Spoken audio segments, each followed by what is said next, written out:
Welcome to Planning Phase Syndicate episode, I don't know, what is it? 131.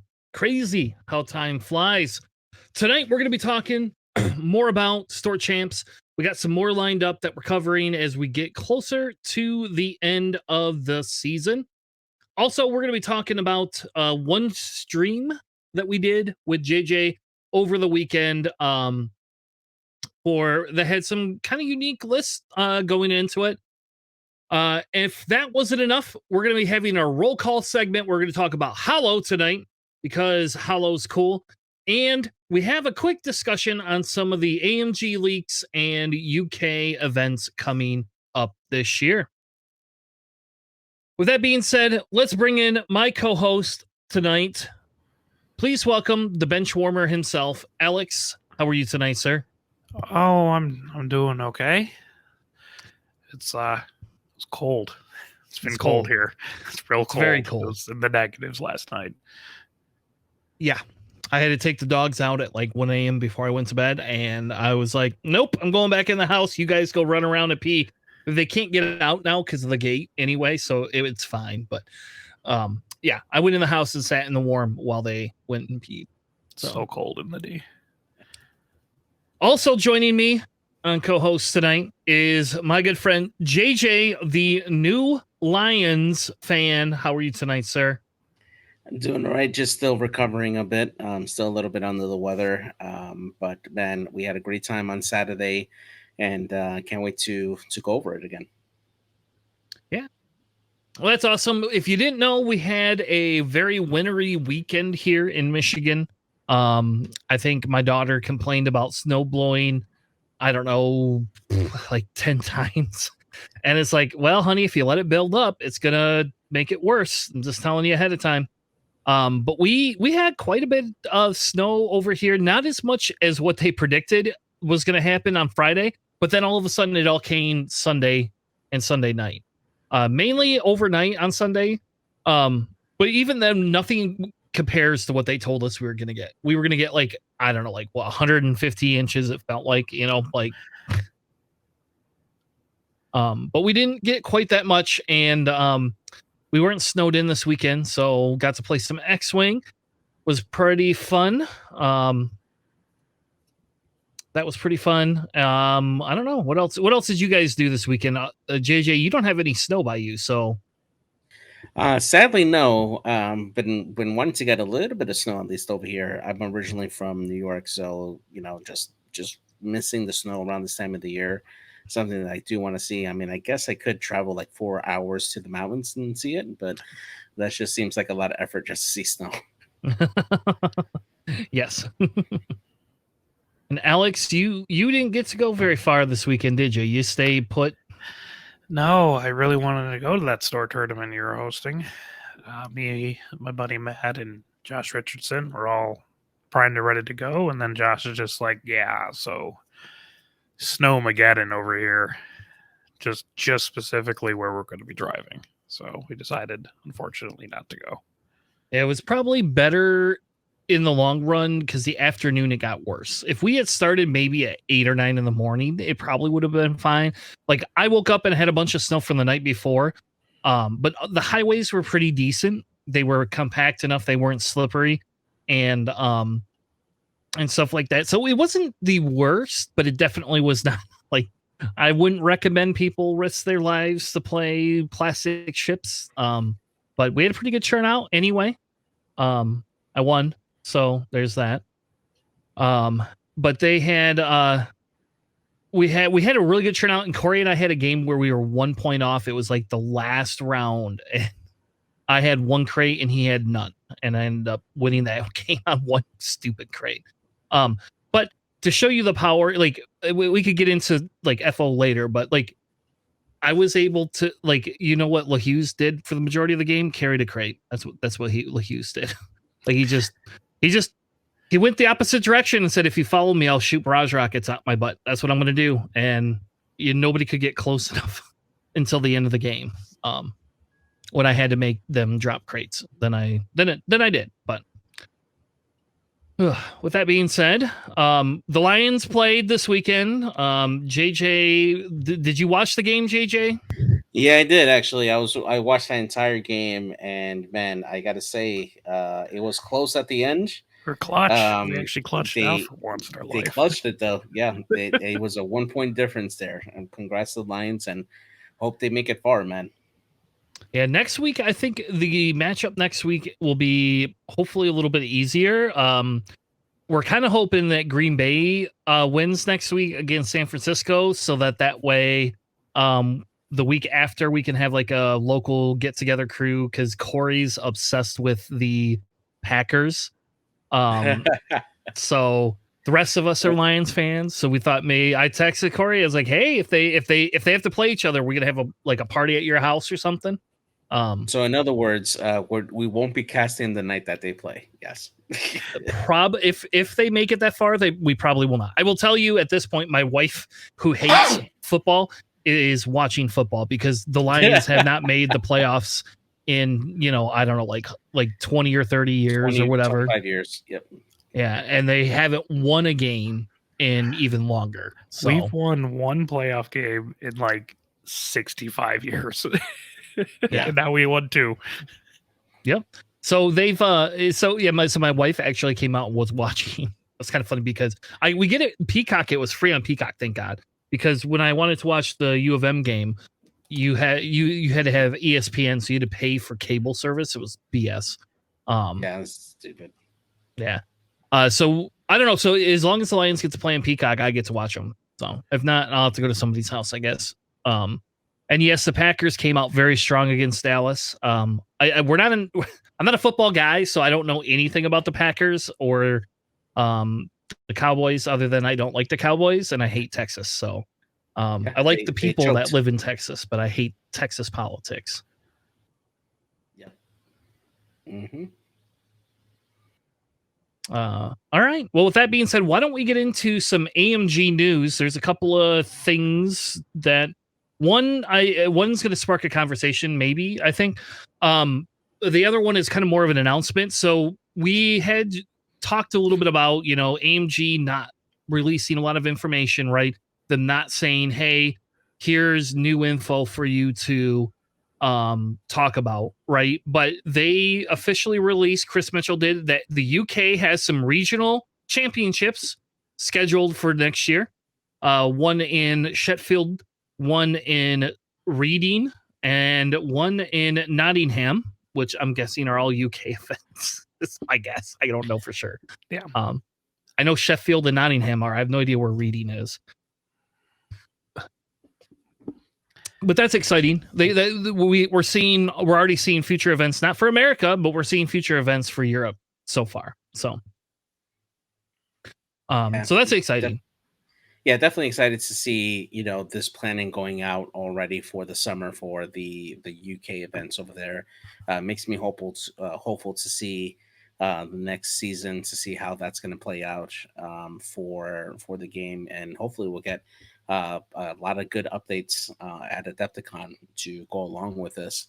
I'm really interested to see what the player kit is going to be like for OP for the next season. And yeah, see how they develop the OP and how that will relate to invites and how the different levels of store events will be for this following season. Excited for it. Yeah. The other bit of news is they officially fired all the playtesters for X-Wing. Yeah. So I don't know. Essentially what happened, from my understanding, is something got leaked. I have no idea what got leaked, other than maybe the few things that we'd seen. But none of those look like playtester leaks. I actually did playtesting for FFG, and none of the stuff that we saw was ever things that were ever sent to us, right, as a playtester. So like we had no art. They were all weird generic style cards. They didn't even have correct symbols on them half the time. So I'm not quite sure what triggered this, but essentially, what's the gentleman's name? Plumber posted that they have disbanded all the X-Wing playtesters from the playtest group immediately because of some leaks that they are forwarding on to their legal department. Yeah, So, from what we can surmise, or at least kind of I guess where this is coming from. Recently we did have the leaks that came out for the Battle of Endor pack. That's the only thing that's been out, like ahead of schedule.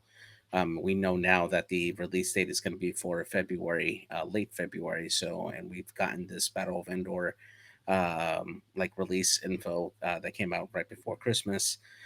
So that's the only thing I could think of that would be related to leaks. But again, just the quality of the leaks that we have received doesn't seem like something that would have come from playtesting. But there's just a lot of things that we just don't know in terms of who actually did the leaks, or if it's something that they had to do in response to something that AMG received from Lucasfilm licensing. And the moral of the story, though, is that if you do have a NDA and you decide to release that, turns out AMG can enforce that, and they can pursue legal action for that as well. So, um, yeah, it's unfortunate that the entire playtesting group was let go for it. They're AMG is well within their rights to do that. It is going to hurt the game long term because that means that any potential projects or expansions that were being worked on now have to wait until they rebuild that entire playtester base to test out those expansions. But it is what it is. They had to do it, and especially now that Lucasfilm licensing is involved, they have to tread extra careful for it because even though for us, as much as we do want to see new content come out, it does build hype for the game for new expansions that come out. At the end of the day, AMG does have to answer to Lucasfilm, and although this is something that we've already seen so far, hinted that this was coming out. Had this been, let's say, an expansion for related to a new movie release or a series release, and it had sensitive information on it that related to like a character or an ability or a particular ship that hadn't been released to the public yet, that could have caused some serious damage to the company long term. So, and that could have essentially maybe cost AMG their license in order for them to produce the game. So, in the long term, I can see how the leaks can potentially affect the health of the game. But it's just unfortunate that this had to happen. Did you guys see the black and white artless leaks? Because Yes. because that's what they were doing it for. Because those were like straight up the card minus the art and like basic normal stuff, right? Yeah. I've only seen one, and that was the B wing that's not Braylon or Gina. So that's what they got in massive trouble for. Like the photos from like December for all those leaked ones, that wasn't Yeah. really why. It was like the straight up full set release of their actual assets that triggered this. And it is fairly normal to fire the entire playtesting team if someone leaks that because there's not a way that you can, suss Determine it who out. did it. Yeah. So but they did say right at the end, if you wish to playtest again, reapply. So at least they're not completely giving up on like On actually playtesting. playtesting, which is Yeah. good. But don't break NDAs, people. Like a little, legal contract that people can go after you for, and they're there for a reason. Please don't jeopardize our game because you wanted to add some hype. yeah. And I guess, like, to me, I don't know. So I get the NDA part, and I do understand on a business side why you do things, right? But at the same token, where's AMG's accountability in this to some extent? Yeah, you know what?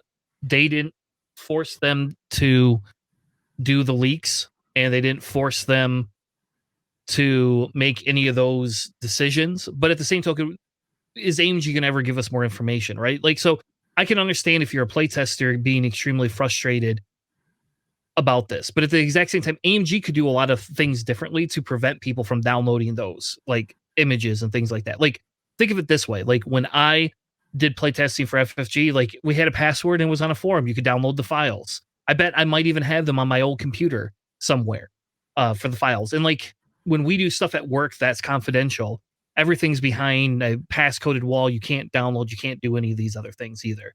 So I don't know.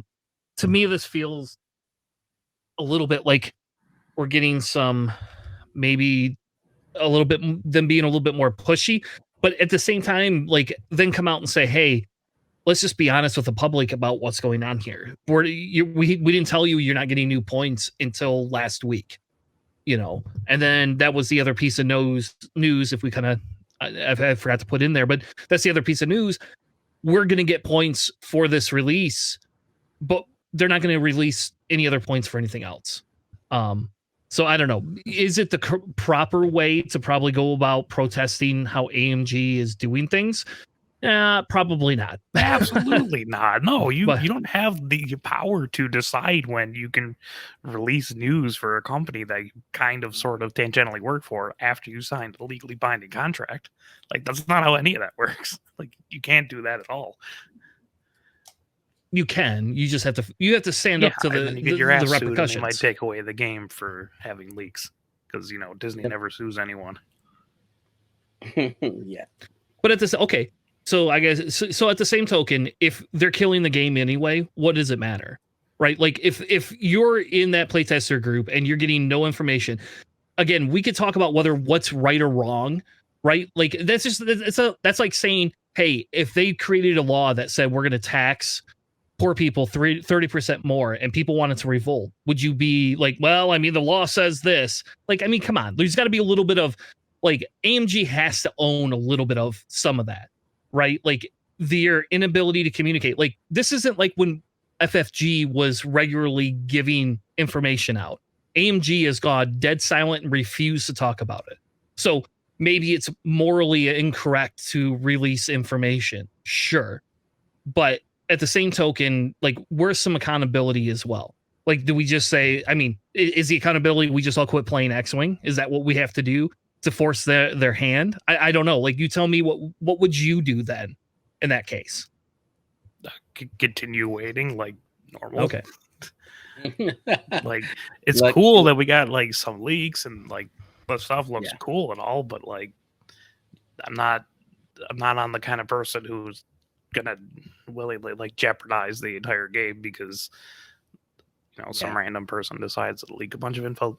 They had that in 1.0 in FFG.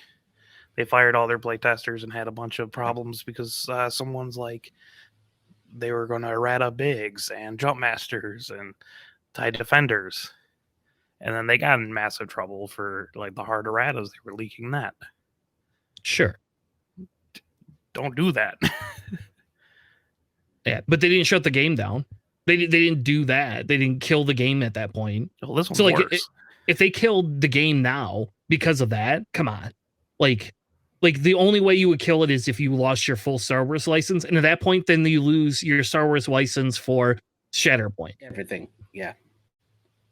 Like, so it's the probability that it's going to kill the game because of that. Come on, like if they fire the playtesters and never rehire them, okay, sure. What if they did? What if this was a purposeful move that they were waiting for to fire all playtesters? Like I applied to try to be a playtester twice now, and the responses were full, but they don't seem to ever have enough help. So I don't know. It's not like the playtesters are designing and developing the game itself. Having the help is different than playtesting groups. Yeah, I mean, Sure, honestly, but you can make point. Okay, Alex, you can make point changes, can't you? That's a pretty simple thing to do. You don't have to release content to make point changes. That Yeah, but you know where the point changes come from? Playtesting groups. Yeah, that's true. Now, but the other part of it too is that any points change has to get approval through LFL, and that's a long process as well for that. But at the same time, Maybe they didn't seemed like it was necessary to change the points because the meta is constantly evolving. Yeah, I'd say that's true. I mean, it sucks to go this long without a points change, honestly. And from the other announcements that they put over, the week, showing that they will be releasing the points for Battle of Endor prior to Worlds when that pack gets released, but we will not receive any other points updates until after Worlds is complete. Um, we're basically going to go a full year without having points releases, and it sucks. But at the same time, when you take a look at the size of AMG, they are still a pretty small company that has their other IPs that they have to take care of, namely, Marvel Crisis Protocol and their new game Shatterpoint as well, that they've been taking care of and putting out a lot of effort into those games. They're spread so thin, and it sucks that we're not getting as much attention as have been used to, especially under the eyes of FFG during those days. But unfortunately, this is the situation that we're in right now. As far as them using this as an excuse to kill the game, I don't know. I mean, if they're already reaching out to set up more organized play, um, for future events, with the intention to support that. I mean, until they actually declare a game complete, like they did with Imperial Assault, I mean, I would still say that the game is still going to keep on going and still being developed until officially gets called it's a complete game. I mean, the best case scenario, or the best example of like the slowdown of a cycle is Armada. I mean, you look at Armada, what they went through. They went 2 years before something was announced, which was the Superstar Destroyer, and then that was released, and then after that, they went another 2 years before they announced the Clone Wars factions, and then since then, all they've gotten for like the last 3 years has been basically just card packs that have been updated for it, and they're lucky to get little tidbits of things throughout all this time, and they've been getting a lot of OP support still for their game. And Armada still hasn't been declared a complete game either. And as sucks as we're seeing a slowdown in content for X-Wing now, following kind of the similar pattern that Armada went through. Until they actually declare the game complete, you just gotta hope that they'll continue to produce more things, more card packs, more pilots for us to use and stuff, and keep us at least keep the game fresh with new points updates, even if it's once a year. Yeah, I mean, we just went over the England dates for their regionals for X-Wing, Armada, and Legion, and one of them is in January of next year. Yeah. So presumably they're going to at least continue supporting that. Although it'd suck if they all of a sudden say, "Hey, never mind, just cancel this event. We're just ending the game right now." I mean, yeah, that's a possibility. Yeah. At a certain point, you got to Occam's razor it. Yeah. Well, either which way, the other announcement that they had was that it was the points. We will be getting the new Battle of Endor stuff. We will get points before Worlds, and they are going to be legal for Worlds. So if you're hyped for the new Soontir or the new Lando, and that's a good question to Alex. You're going to Worlds, right? Are you going to swerve to Rebels to fly some Lando? You going to stick with Resistance? I love Lando so much and pretty much everything he does. It's going to be a tough call. I'd have to brew something silly in Rebels for me to like sit down and fly it, but it'd be interesting. Yeah, because go ahead. I was going to say also some people interpreted their statement of releasing the points with Battle over Endor as like also updating points. Yeah. I guess it's kind of worded ambiguously, but I didn't see that. I don't think we're gonna get that. I don't think so either. Would it be cool? Sure, but that's like pie in the sky type belief there. That would actually be AMG trying to do something for the game other than just maintain it. So hey, listen, some people in Scum need hope. Okay.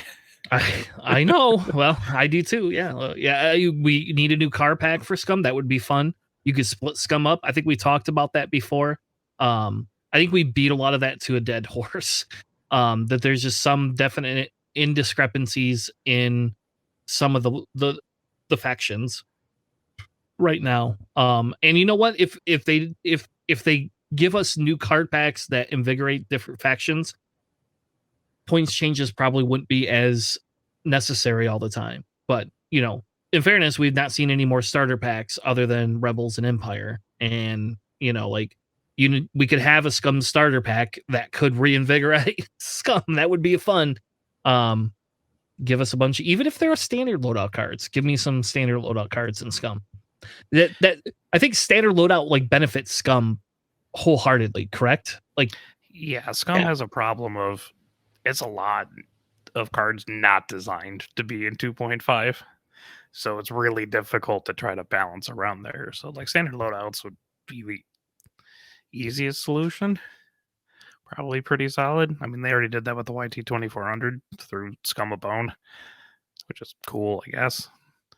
Because you couldn't really put those ships in Scum with the crew that they come without banning or bumping up a lot of stuff. So it's like a card pack for Scum would be really nice to have.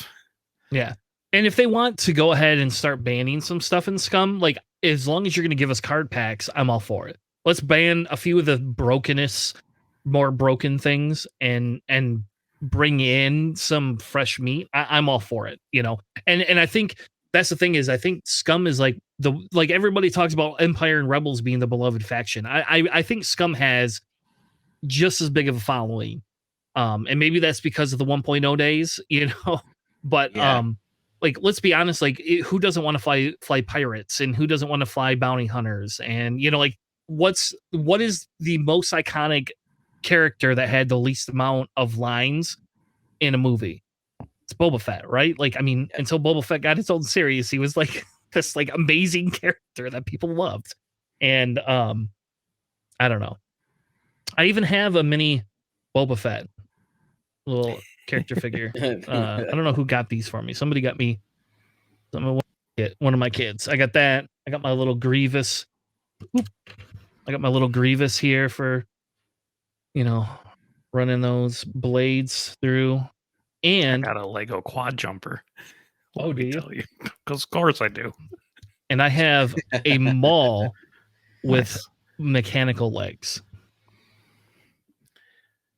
Yeah, that the quad jumper was on sale because no one bought the Lego quad jumper, and I'm like, you know what? Hell yeah! Nice. All right. Well, why don't we get into our roll call series tonight?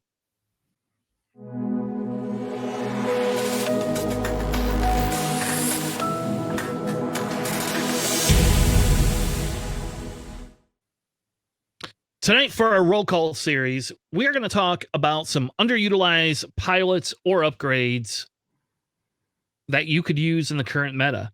Tonight, we have Holo,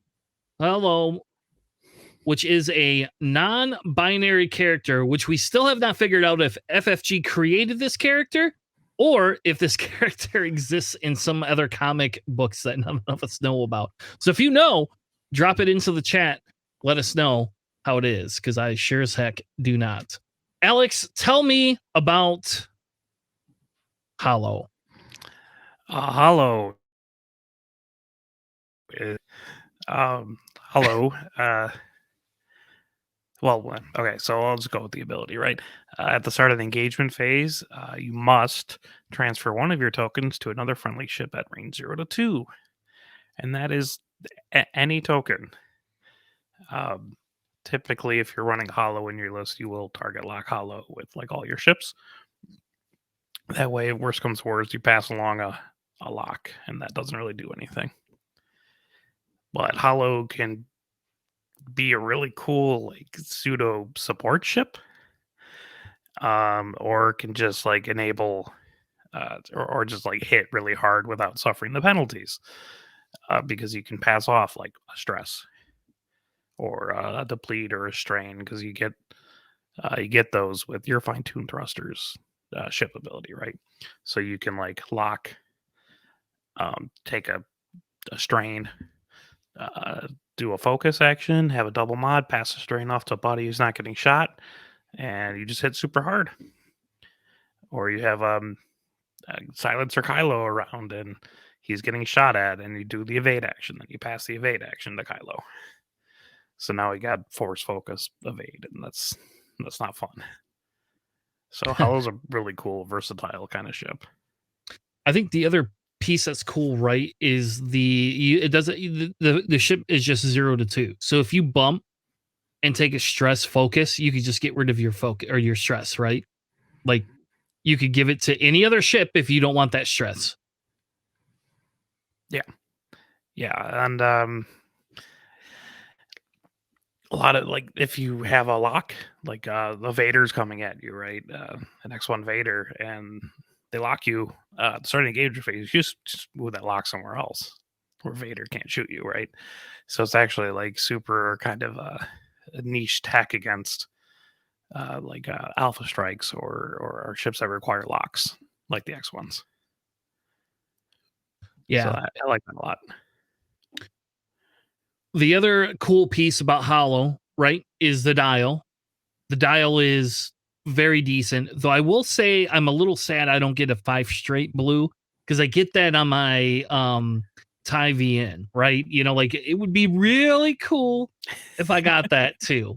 Because the blue one hards aren't enough, you know. I know, and one banks, you get one banks and one hards, the 2 banks and 2 through 4 straight. Hell, give me a 1 straight and boom, this ship would be like on the table for everything. Unnecessary. Yes, give it to me. Vulgar even. Nope, give me a 1 blue straight. It's only got 4 health, Alex. Come on. I know these things die in one shot. Trust me. They also have 2 sloops, which is pretty cool. It's that I swear that's like a feature of First Order because I never really did many sloops with my Thai FOs, but I did that the other day. And then I wondered if I should just like put the what are the not prime thrusters, but Proud? I always put proud. What's Pattern the, analyzer? no, damn it. What's the one that you get the ions instead? Precision ion or something like that. What's the ion one? Yeah, All right, yeah. I'm just gonna look it up. Jesus Christ. The precision ion engines. thrusters. But that only works if you have Engines. the straight K turns to turn it into bendy. The Right. bendy. You can't do Oh, those. okay. Yeah. So how do you do a 4 straight as a, You a 5 don't. straight? Oh man, that's even worse. Okay, so never mind then. That would be a horrible one. But I never really realized some of that. Like that's just it. Like those 2 sloops are actually really, really good. Like I almost like a 2 sloop better than I like a 3 K, just because of the position it puts you a lot closer to them in. Than you get with the other ones. And you can like bank around asteroids and still turn around, like as opposed to like a K turn where it's a line, or you can like kind of curve away, so it's less likely they're gonna come at you. I love sloops, like more than Talon rolls. Yeah.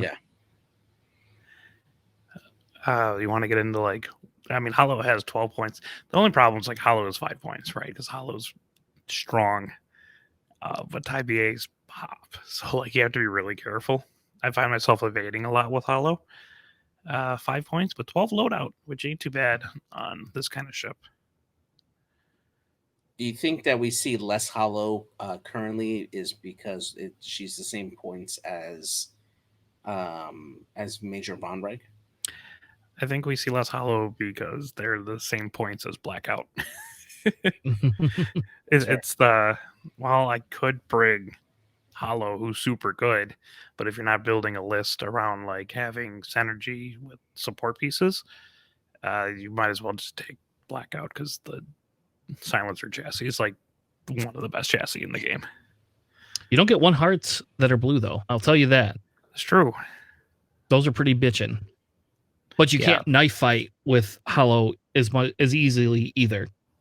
Yeah, Holo does not want to trade shots. Yeah, Holo is a really good flanker. Or again, like Holo can hit really hard. Or I prefer Holo with Magpulse because it's still an I5 double modded Magpulse. Just using the fine-tuned thrusters ability for the lock and then focus, so and then pass off the strain or deplete. Mm-hmm. So it's still like a nice control piece with mag pulse. But yeah, the 5 points is kind of rough in FO because man, you can take Blackout or Whisper Kylo, and you Rush. can bring Vodreg, but I, Holo to me just feels better than Vonreg. I don't know why. Maybe it's because I can not hit myself with the depletes and strains. Like I can pass those off, and I got a lot more time on target, even if I'm taking the sloops. You know. Yeah, and I think the big thing right with Holo is the ability for you to get rid of some of those target locks. Like in a munition heavy world we live in, right? Like if you take Von Reg and stick Von Reg in a specific spot, Von Reg is going to could still be popped pretty easily. Holo could say, well, screw your target lock. You no longer can throw a proton torpedo. Now you're only throwing 3 dice at me without the mod. So unless you're Luke, and then you're throwing the proton torpedo anyway. So yeah, so let's get in. Go ahead. No, sorry. One more thing. Like you can hold Holo back off the initial engagement and just take the evade, right? So whatever you have at point that a lot of people are attacking, you can just pass them an evade token. Like if you have Malorus up front, you just take the lock with Malorus with a mag pulse, right? And then you pop Malorus's ability, and also you have an evade token. That's just a pain. And if you're playing like Assault or anything, like that, you could keep Holo back there, right? And then you get the point. So even though Holo's not shooting that round, it's now sitting back there to aggressively hit something when it comes. Let's talk upgrades. What upgrades would you all bring? I mean, I almost basically staple mag pulse on there just because an i5 double modded mag pulse is super nice. So actually, like Proud Tradition, also very synergistic with Holo's ability, just to do the sloop, have the focus, and pass off the stress, so you don't actually ever take the negative penalty of Proud Tradition. And you can actually do like Proud Tradition, Mag Pulse, and Deuterium if you're into that. Get that regen.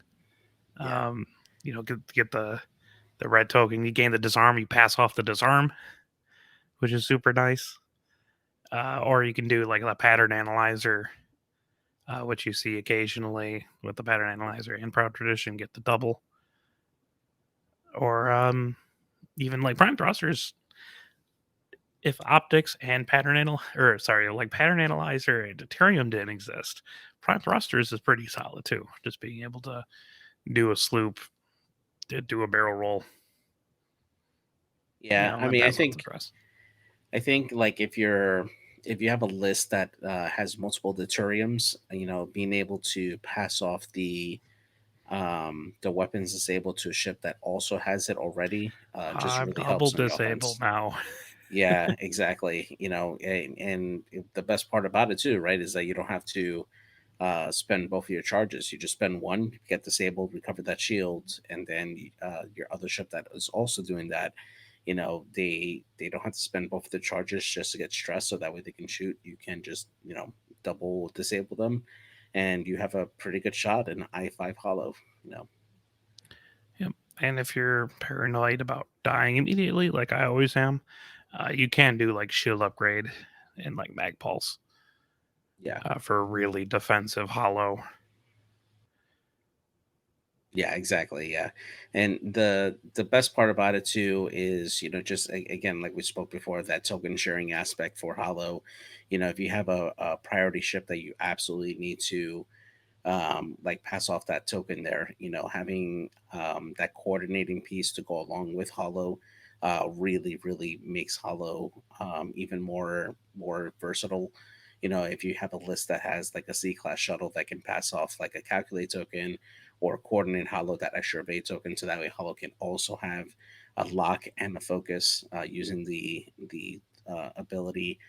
Having full information at that start of combat, Holo can really bolster the rest of your list, just to make sure that whatever deficiency you have, you can have somebody focus on scrambling an objective point and have that evade or focus passed on by Holo, or if you're trying to set up a double modded like proton rocket shot or proton torpedo shot.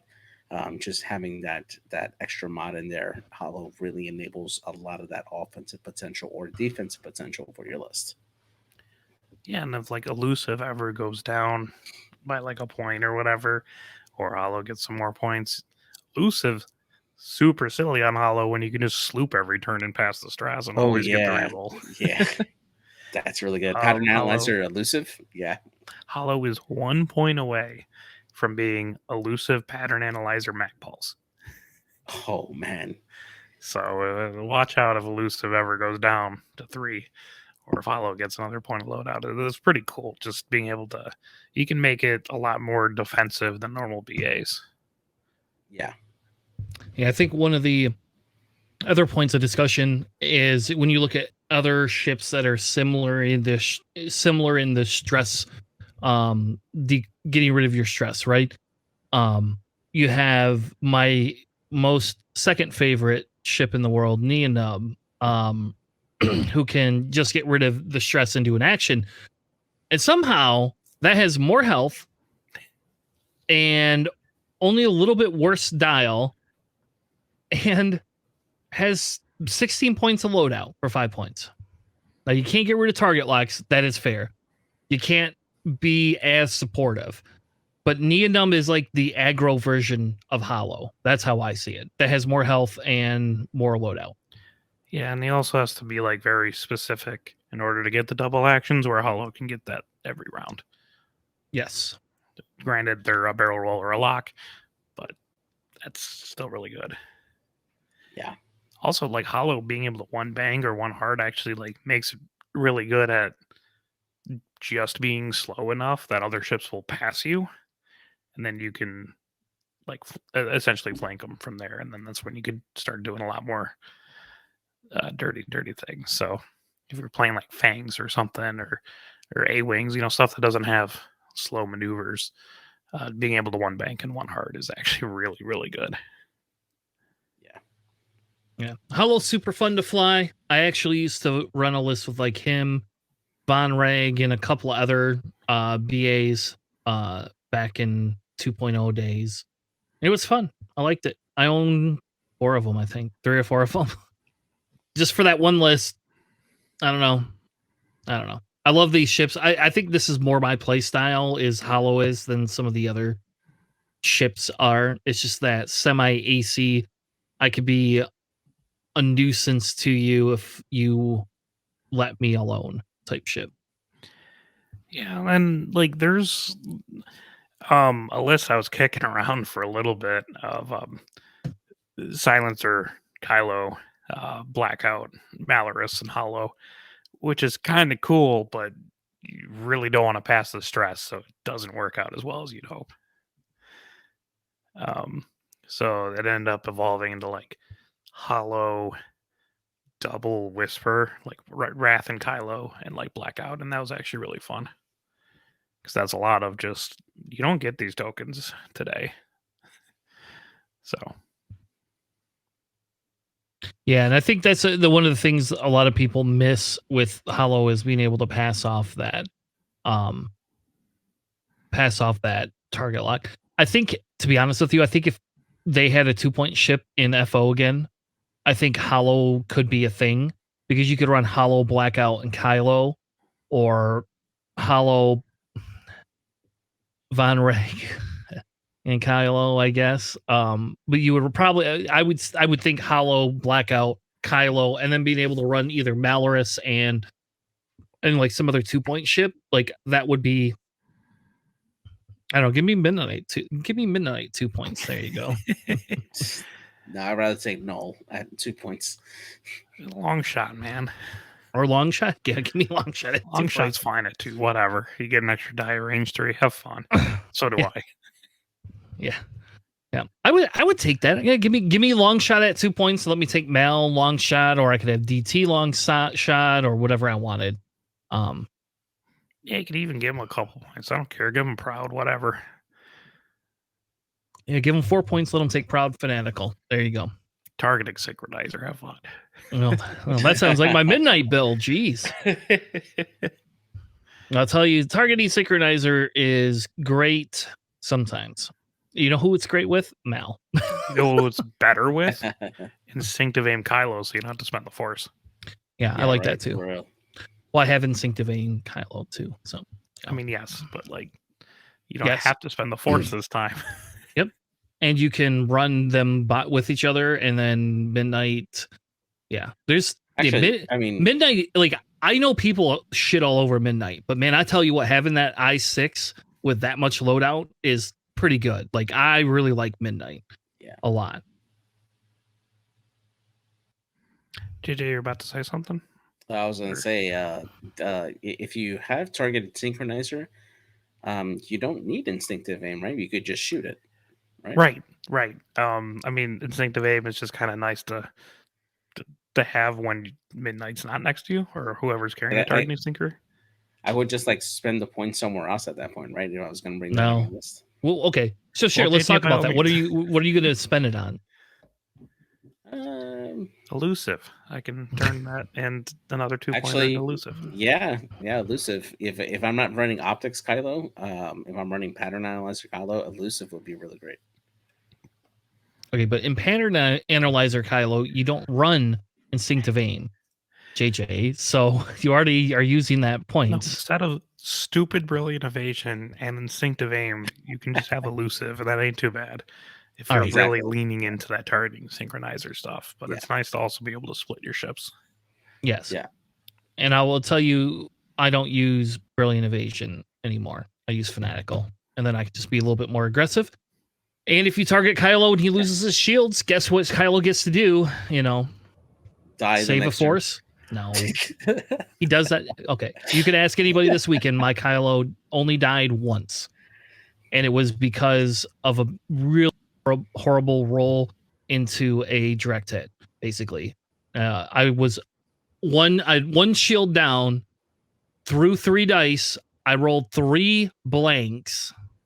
Couldn't spend the force, couldn't spend anything, and took hit, crit, and just blew up. Sounds like elusive could have saved you there. And that's why I run 3 versions of dedicated. Yeah, well, we don't have that in FO, man. But no, like there's a lot of really cool list building at FO. FO is an awesome faction. There's so many really cool pieces. People are just settling for some really easy things. But Holo is legit. Like Holo has been in 16 recorded lists. Yeah. That's it. 16. That's insane. I'm sure it's all Crispy as well. Because Crispy's the only one that likes to run Holo. But yeah, it's I like Holo a lot. And according to Advanced Starting Computer, 100% win rate in the cut. Hey. So out of the 16 people that brought it, the 2 that made cut won it all. All right. Well, why don't we move on to the last segment for tonight is our pattern analyzer segment where we're going to talk about some store champs that happened this weekend.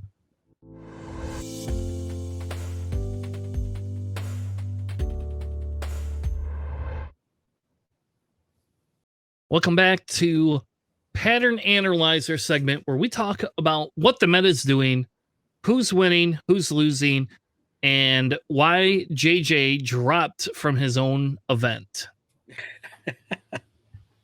So yes, absolutely. So we'll start off with the event that we streamed on Saturday over at Atomic Empire. It was 11 players that were registered to play. I ended up dropping in just so we can have even number of players at 10 players there. And we originally had scheduled 4 rounds, but due to drops, we ended up doing only 3 for that event there. But it was great to stream that in-person event there. Did have some glitches towards the end, trying to get the bandwidth going, but nonetheless, it was still a great event over there. So Let's take a look at the top list here. Alex, do you want to take a look at that resistance list? Yeah, it's almost 5T70 list. Look at that. It's Tanner's favorite, Swarm Tactics Heroic Elo. Yep. I'll tell you what. Nope. No. I'll tell you what, Corey this weekend ran Elo without Swarm Tactics and without Heroic. And I'll tell you what, he probably could have used that Swarm Tactics more than one time to benefit. It's not a bad upgrade on Elo because you were bringing M9G8 Jespava in this list.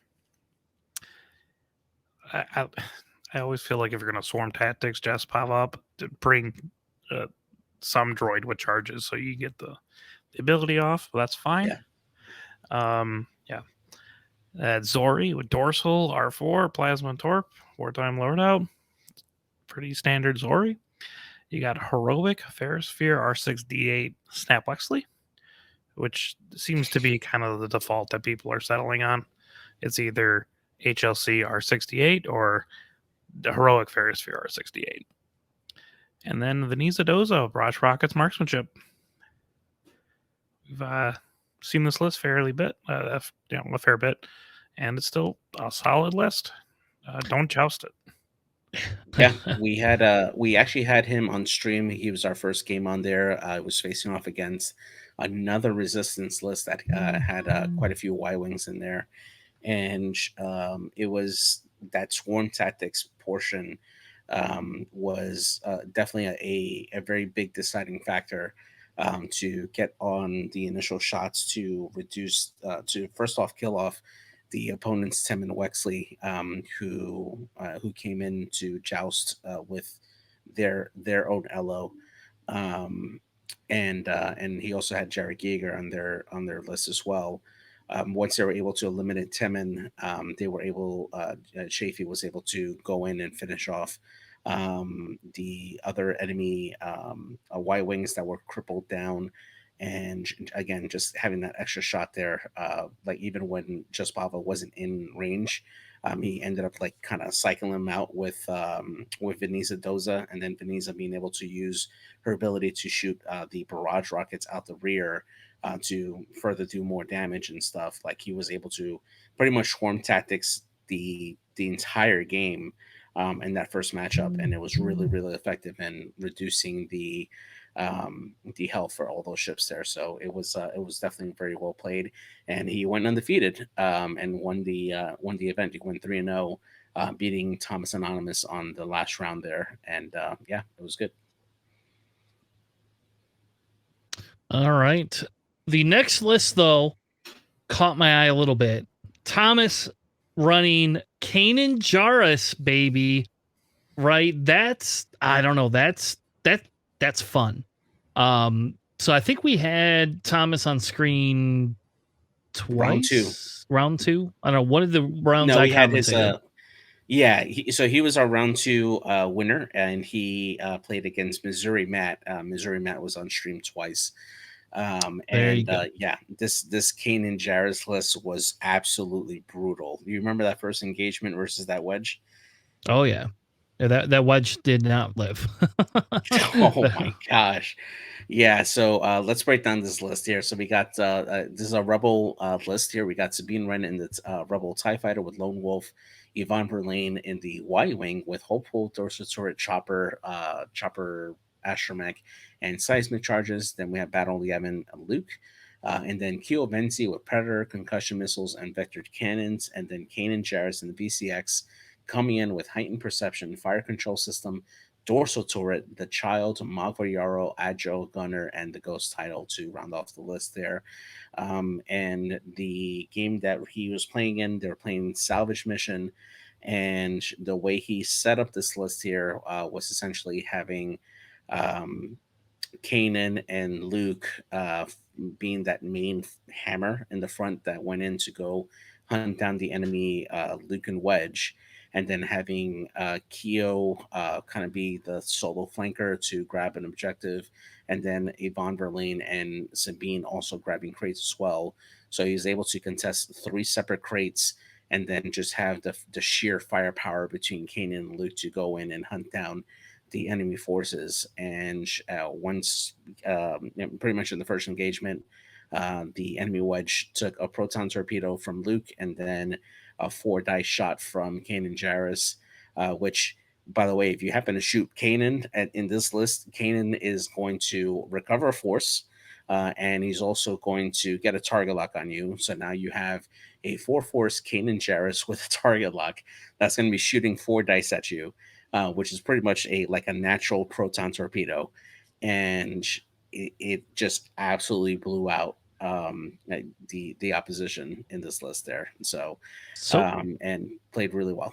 So I have a quick question. He has vector cannons on Keo, which I think is hilarious as well, because you don't almost ever see that. Yeah. I've argued that that's pretty good, that I like it. Though I almost prefer a Keel with Lone Wolf concussion over Predator concussion, but I don't disagree with the Predator concussion if you're putting Lone Wolf on Sabine, right? Like, and Sabine is the better I'm gonna go run away character. But do you just not shoot at Kanan in this list? Like, he runs out of force at some point. Like, in 3 rounds, he's out of force if he uses it.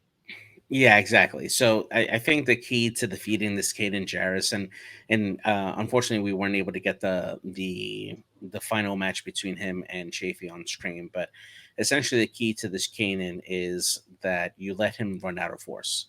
You don't engage Kanan. Yes, he is a 4-die gun, and if you leave yourself in front arc of Kanan, he is going to hurt you. But if you outmaneuver Kanan, even if you're taking a dorsal turret shot, that's still much more preferable than taking the front arc of that VCX. And once you get the force down, then Kanan can't use his ability on himself either. And then it's going to be much easier to run out that VCX. Now, granted, this is still 14 health that you have to chew through, and more than likely he's going to have a reinforced token. So unless you have a way to jam it or to get around it, it's going to be very difficult for you to joust that Kanan head on, especially with support from Luke. With a proton torpedo, it's going to be very difficult for you to take on that list head on. You have to kind of outfly it, be patient, force Kanan to come through the rocks to where he doesn't have an optimal route to follow you and keep time on target with that front arc. And then just try to make sure you grab the objective grabbers, because Kanan essentially acts as that big deterrent, and you want your other smaller ships in Von Verlaine and Sabine and Keo to rack up points with objectives, while the other two kind of handle the rest of the enemy list and fighting. So there's like one sneaky thing in this list and also one just really cool thing. The really cool thing is that like you actually could use Event Verlaine well, because you just focus and then give someone an extra die, and then Kanan will reduce it by 1. Attack or if you gave it to Kanan, now Kanan has a die that he can roll. Yep, with a reinforce on top of that. Yeah, right. And then recover and then get a lock on you. But the really nice thing is actually the Agile Gunner, because Kanan's ability is just win in his arc, so it's not like out to range 2 or something, right? It has to be in his arc. And if you're turning around with the VCX, your arc is backwards, so you can actually adjust that at the end of the round to still maintain arc on people. Having the Agile is actually very, very nice for that. Yeah, absolutely. I like it a lot more than like VTG, for example. Yeah, I think in this case, especially with this list, you don't need the VTG specifically. This list is, are you going to shoot Kanan? No. Okay, Kanan's going to try to murder you, type thing. What'd be funny is, can you get the force back from the child by damaging yourself with seismic charge at all? Oh, what does the child say? Is that after? It's not every time you take damage, right? Because that's like Maul. You can do that with. Because every time you take damage with Maul, you can just get that The child is after you defend. Okay. So sad day, because otherwise that would be even better. Oh yeah, I mean, you just slap on electronic baffle, and just keep going hard. But yeah, that's after you defend. That probably is why it's not broken, or because if that was the case, it would probably be broken. More broken. Yeah, more broken. You think the child's broken, really? I think the child is ridiculous on several platforms and complete ass on all the other ones. Okay. But yeah, that's really cool. That's an interesting list. Unfortunately, I wasn't able to like join in the stream and commentate with you guys. Yeah, because I would have liked to have seen how this went. Yeah, thankfully, later we'll have more opportunities this year as we get the growing pains of running an in-person stream going there. But ideally, we were at the mercy of the store's bandwidth, which got progressively worse as they continued. And unfortunately, we didn't have any cell signal in there to run it off of a cell service. But yeah, hopefully we'll have more in-person X-Wing for you guys as the year progresses, and we'll get to see more and more lists like this. So now I'm going to talk about this third place list here. Yeah, go ahead. Scum, baby. They have the correct loadout on Lima, Plasma Torps, and R4B11. And you got Afra with Han Gunner, Rookcast, and they put in Lando for even more, win more, I guess. For the times you don't want to stress yourself out, I guess, with Han. It just seems a little bit excessive to me. Because typically you'd see like Unkar Contraband or like Babu or even 000 occasionally. So that's new. I wonder how many times that Lando. I mean, it's just a lot of extra flexibility, right? Not always stressing on your YV. So I can respect it. I just feel like Unkar might be a better call. But it's got Manaroo, my preferred build here of expert handling, Gar Saxon, Contraband, the title, and R5P8. And then finishing it up, Fen Rao with Fearless Predator, Mando Optics, and Beskar. So they kind of took basically the best ships from Scum and kind of the more optimized loadouts and smashed it into a list. And I can respect that, even if it is only 4 ships. Yeah, we were looking to put this actually on stream for the last round, but unfortunately, a TO called the end of the tournament after the 3rd round there. But yeah, this would have been exciting to have on the stream there. Yeah, I think Rookcast and that Han Solo Gunner is a interesting build on Afra right there, right? It's a little bit different than what we've seen. I don't know. I don't like. No, that's like the de facto like Afra build. Is it? Yeah, I hate that. Is what everyone always runs on Afra. Ugh, I don't like Han Solo Gunner personally, but that's just me. I mean, and I don't like not having Contraband either. Print 3 hits every round, but normally, yeah, they would have like Unkar Contraband, which alleviates a lot of the issues that Han Solo Gunner comes with. And then the last list, Dr. Moneypants running Build Your Own Lebo with Outrider, Ablated Plating, FTC, Notorious, Lando with the title, Engine Upgrade, Rig Cargo Chute, Veteran Turret Gunner, Neat Nub, K2SO, and Hopeful. And then Han with Bistan, Engine Upgrade, Chopper, and Perceptive Co-Pilot. So interesting. They put the title on Lando. Probably makes more sense if you're going to run 2 Falcons. Yeah. And it's hilarious because their idea was to double tap with both their Falcons, essentially. We had this one on stream, and I thought that they were going to run Lebo around the outside, and then they did not. And then, unfortunately, Missouri Matt got like no damage in his red dice just did not hold up against Lebo. So like he took 3 shots into Lebo, and Lebo took what 3 damage, 2 damage, or something like that total. Yeah, and then towards the last round, he had the perfect dream shot of for Han Solo to be in between Wedge and Lando at range 1 and uh, rolled essentially 4 natties and wiped out both Luke and Wedge in that one round there, giving him 10 points for the win, which was just it was incredible shot there by Han Solo to finish off that game there. But still, well played for Dr. Moneypants there, flying that list there. It was really interesting to see 3 large bases for the Rebels on there. You expect Han Solo to be Han. The real interesting play was definitely the way how aggressive he was with his Lebo with the Notorious, because it actually helped them set up shots by Lando, who basically flew around the flank and taking shots towards the center where the Luke and Wedge was, softening him up with the strain that they were getting from shooting at Lebo.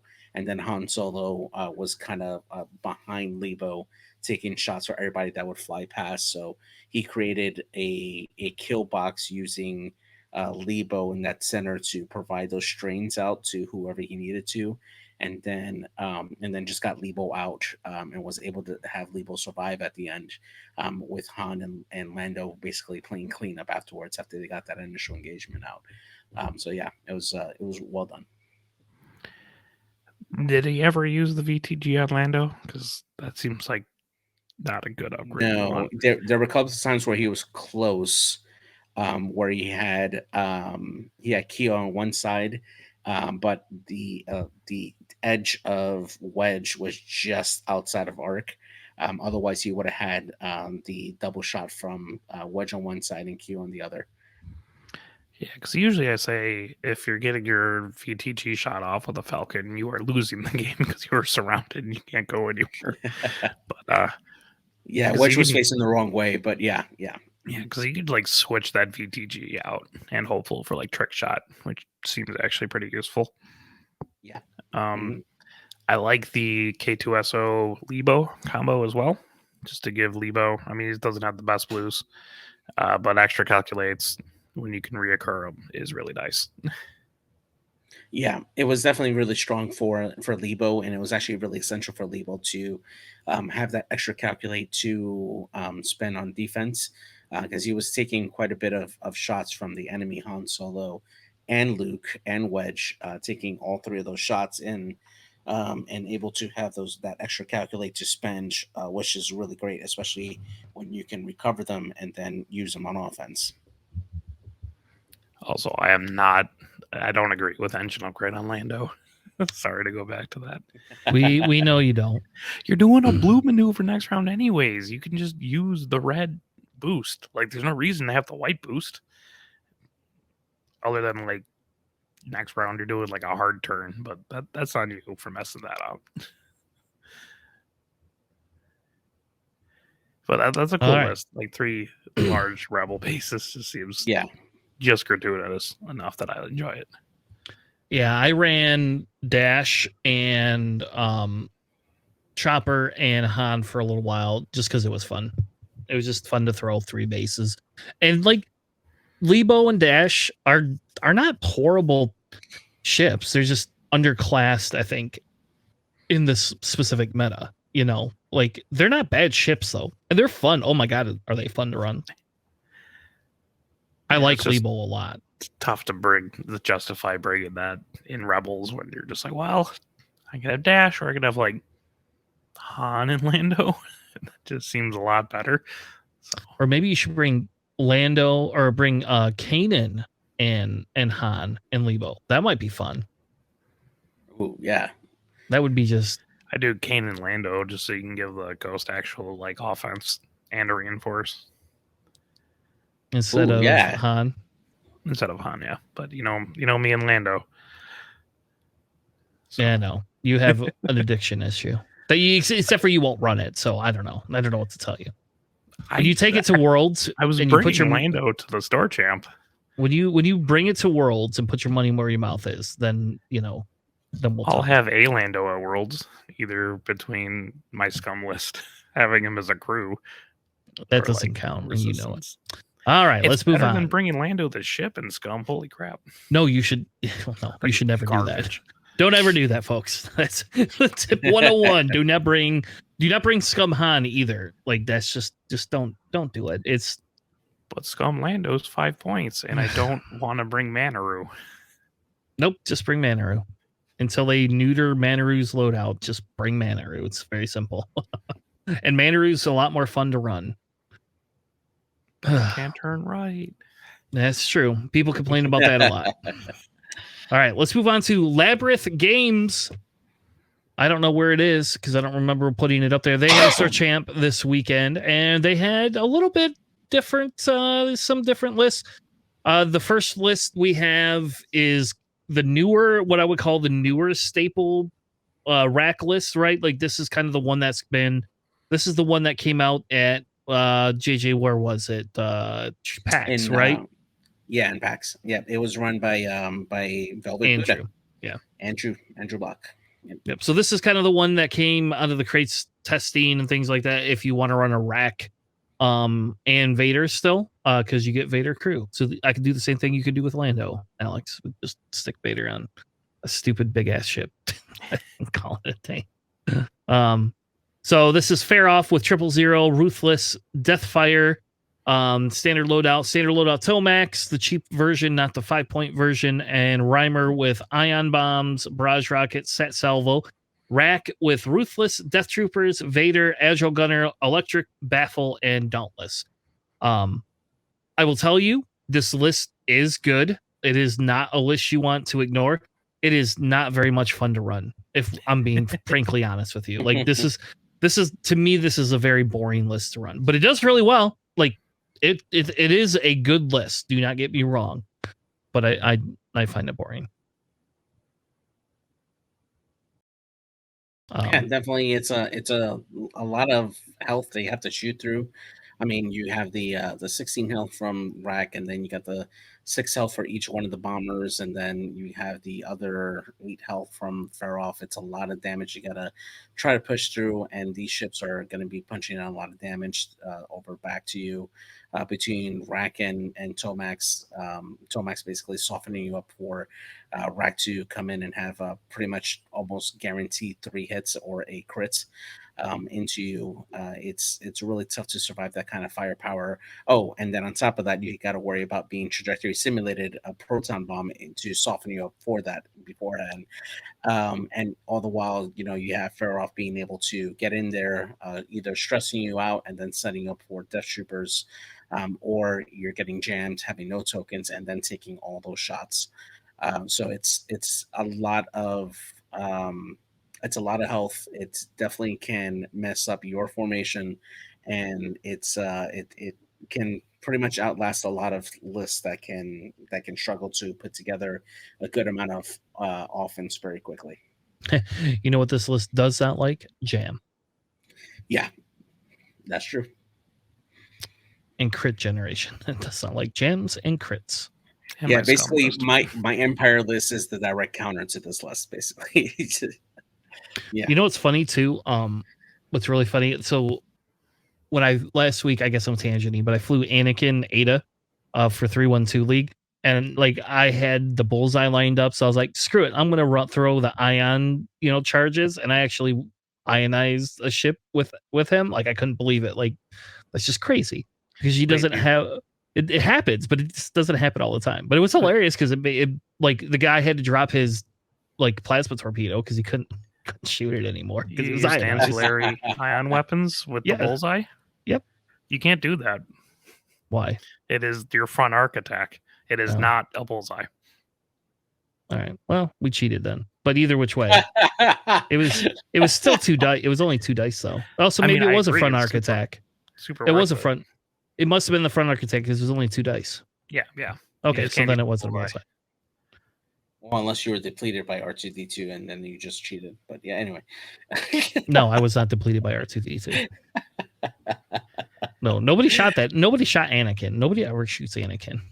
Like they just leave, unless you serve them up. People just leave the Anakin alone. Which is Except for great me. because you just get behind people, you just torch them. Yeah. But I am on record saying this is probably the best Empire list.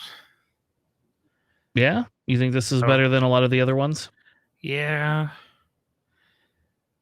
So we'll see how it continues doing, and if anyone like starts bringing more jam.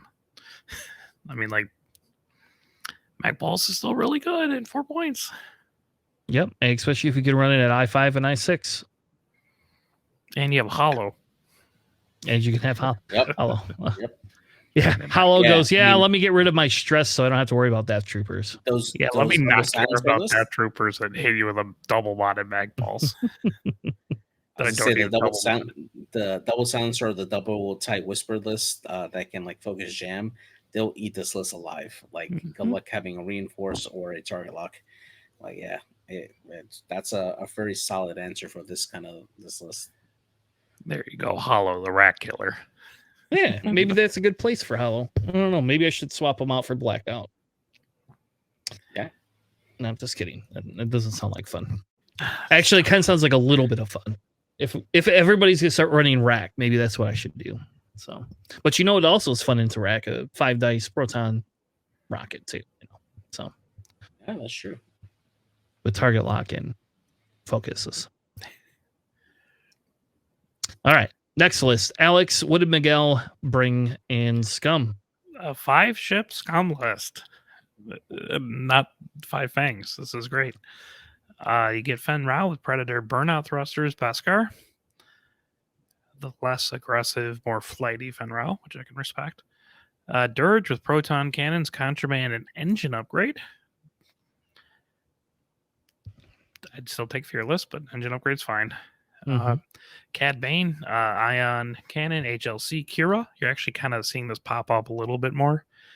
People are going back to, I'm just going to run the Ion Cannon, HLC, and not care about things.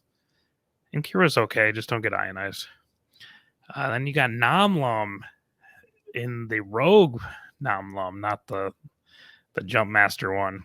That's the one that kind of just straight copies the pilot skill of whoever it has Archon, right? It's one enemy ship in your front arc, period. You can treat your initiative as equal to that one. So that's just HLC Ion Cannon. And then Bosk in the Z95 with Dead Man Marksmanship. So isn't Miguel the guy that ran The 4 rogues the 4 rogues in CIS too? Yeah. Yes. This dude just loves rogues. That's what it is. He's like, They're all right, screw CIS. Let's just do this. They're a very solid chassis in Scum and CIS because there's a lot of janky ships and they're just kind of solid enough that you can just slot them in lists. Yeah. And this is if you're good at the bullseyes, you get the HLCs, right? If you need control, you got some control. I also don't agree with engine upgrade on Dirge, but that's just JJ will swear by it. The other thing that's missing here the other thing that I feel could have gone on this with Dirge would have been you could have put the lone wolf on Dirge and kind of let Dirge hunt if you wanted. But the crappy thing is you only get you can't put the title right on Dirge so in this faction. So you don't even have the option of putting seismic charges or anything there at all. Yeah, you cannot have the title with that Dirge unless he has like 6 or less points. Because he just slap IG-11 on there and it becomes kind of oppressive. Yep, I'm not saying it doesn't. I'm just gonna take your 2 hits, just change one of them to a crit, and then just take the crit, and it turns it to a calculate token instead. Why even bother taking damage? I have a calculate. Yep, that's true. Yeah, it's kind of disgusting. That is probably the singular reason why he doesn't have the title. Or maybe like novice tech, so you kind of minimize the crits, but IG-11 would be the one they want. But that's All cool. I'm not a big fan of Namlub with HLC Ion Cannon, but also like you got 11 points of loadout. What are you gonna do? Yeah, I mean, the other part of it too, right, is that if you manage to ionize your target, then you're setting yourself up for non-lump to really line up that HLC shot fairly easily. But yeah, I mean, I guess it's just very situational, for it. But still, I guess coming my up in problem second comes place. with. Yeah, Sorry. yeah. Go ahead. Go ahead. Oh, I think my problem comes with is that you have two people with ion cannons, and that like really hampers your offense in this kind of list because like Bosk ain't doing much, right? And like That's they're true. just only occasionally contributing with the proton cannons, and you're relying on Fenrau for most of your offense. Yeah. So it can go south real fast. That's true, but I mean, if you think about, especially like the list that you have to contend with, right, which would be rack in this case, right? If you manage to ionize rack, you're taking away that reinforce, right, early on, and then you're following up your shots with proton cannons, and you're going to be chewing through that hole most likely with proton cannons and generating a lot of crits, and then just setting yourself up with HLC shots for everybody else that doesn't have the proton cannon. So there is some utility in it. It is a lot of work to set it up, but it could potentially have a big payoff. But yeah, I agree with you. Like it's very situational in order for you to really take full advantage of it. But if you're denying your opponent actions, it could be pretty good for the objective game. So All right, and the last one, JJ, what did the FO list bring? It's got a different Kylo, not the one we normally see. yeah, so we don't see Holo in this one. We got Kylo Ren in the TIE Silencer with Instinctive Aim, Lone Wolf, Advanced Optics, and Proton Torpedoes. We got Lieutenant Hughes in the TIE SF with Marksmanship, Barrage Rockets, and Special Forces Gunner. Commander Malorus in the TIE FO with Magpulse Warheads, and Lieutenant Gaelic in the FO Fighter with Proud Tradition HLC, and then DT-798 with Deuterium fuel cells to round off the list there. Very solid list here. You got 4 I-5 ships that can go and engage fairly well, and then finish off with a nice 3-die attack from DT after everybody else is engaged there. That Kylo Ren build is definitely very aggressive. I gotta say, the advanced optics builds on Kylo, even if you're not shooting ordnance, you can almost guarantee 3 hits almost every time with that build. Kylo spending his force for like focus conversions, and then the focus to convert a blank. It makes Kylo very accurate.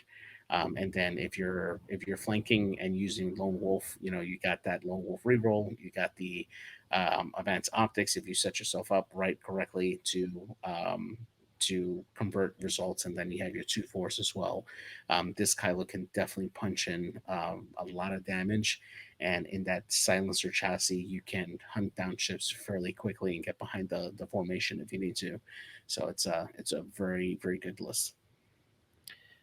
Yeah, it's they took the Kylo Whisper and they're like, what if we just changed it out to the silencer kind of thing? But Yeah. I'm not sure. I understand it and it works, and you can like instinctive aim like a double modded or triple modded with Lone Wolf Pro Torp at like an I6. I just, oh man, losing out on extreme maneuvers. Maybe I Yeah. played Cody too much. It's just the extreme maneuvers is so disgusting. You just like do your blue 5 straight and figure out later at I5, Yeah, definitely. That And one hard boost barrel roll is disgusting. and the other part of it too is like you're so used to seeing Lieutenant Gaelic with ion cannons, but having Proud Tradition on Gaelic as well. I mean, that's a nice trade off. I like it. I'm not a big fan of Gaelic myself, but it'd be funny, or when you look at this list, and if Holo was 4 points, it would just be so much easier to, or if we had a 2-point ship in here, right? If you could get a 2-point ship, one of these ships could change to, you could upgrade Lieutenant Hughes and force that ship So to be Holo, or oh, sure, Blackhead, I guess. definitely. Yeah, I was gonna say FL doesn't have a 2-point ship. Yeah, that's right. Not anymore. We used to have Revis, but Yeah, Revis was really good at 2 points. probably a little too good. But we had Revis, so it was great. Just give me long shot again. Just long shot. Why not? Oh, the next store champ, Red Dragon in Canada. They had enough to give out. They had like 16 or 17 people. They ran an extended tournament. But most of the stuff they ran was not extended. At least the stuff that actually won. Which is funny because either people did not want to run extended, or even in extended, there is not enough pieces to outclass some of the current meta. So, Alex, what did Gene bring, which is the only extended list that made 3 and 1 or better? And it won. Look at that weird. So they brought Gavin Darklighter, which is the E-Wing pilot that basically just converts hits to crits. If when a friendly ship performs an attack, if the defender's in Gavin's front arc, you can just change a hit to a crit. Very disgusting in salvage. Yep. So the E-Wing, I mean, it's rough because like Gavin's 5, and so is like boy Luke, but it's extended, bring something fun. They had a elusive pattern analyzer, hull upgrade, and chopper on Gavin. They did not ban the upgrades. Yeah. So you'd think you'd see a lot more hull upgrades everywhere, but whatever. They got Saw Gerrera with Ursa Wren, Freelance Slicer, Hotshot Tail Blaster, and Notorious. Which I can say that's definitely the first time I've ever seen that Saw Gerrera. Yeah. What is the hot shot blaster there for? Like, is there any weird gimmick? It is the cheapest illicit upgrade that doesn't also hurt your allies. Yeah. I mean, also it can be useful, like if you get behind a U-Wing, right? Because they don't have like K-turns or sloops, so you can actually shoot it out the back. And you can modify it out the back too, even at range 0, because it's not a primary attack for what it's worth. That's about it. But that Ursa Wren's kind of interesting with Freelance Slicer, right? You just pick up free locks, and then you can jam people when they start to shoot you. You saw that. Like the only other instance of Freelance Slicer was when people were running it on Ray with Rose Tico, because you can also jam yourself with that, and that's kind of rough. Hey, I tried to run Freelance Slicer on a bunch of remember JJ? It was on a bunch of Reapers. I was like, Yeah. oh, this will be cool. I'm gonna try running something weird, and it didn't work at all. They also had to slap on targeting computers because Reapers just don't have locks, so it's even worse. Yep. Yeah, exactly. Yeah. This list, getting back on track, has Boudica with Beskar, Enduring, and Clan Training, not having that Mando optics. You have Lone Wolf, Concussion Missile, Keo, and then Beskar, Elusive, Sabine in the A-Wing. So, that's cool. A-Wings are fun. Sucks that like Sabine in the attack shuttle is 4 points because the attack shuttle is actually super nice. Also kind of sad that they just didn't bring the attack shuttle. It's 3 points with Zeb. It's the cheap 3-point 3-die gun. And he's like a really great cargo carrier too. Yeah. Yeah. And the best cargo carrier in the game. Does it have as many points as Sabine does, or no? It's got 10 points of loadout. Okay. Well, there you go. It can carry crew and a dorsal turret. Man, I want me an attack shuttle. Oh. Man, we should hold an extended tournament before Worlds. Ugh. God, attack shuttle Sabine can still take debris gambit, and that's not okay. You know what? Can you convince Ryan to switch this to extended next weekend? That would be awesome. Let's run an extended store champ with no limitations. Oh, turns out the ban list was actually in place, so poor Holo upgrade. Yeah, exactly. Oh well. How do you know it was in? The Twitch comments. Oh, okay. Oh well, seemed interesting though.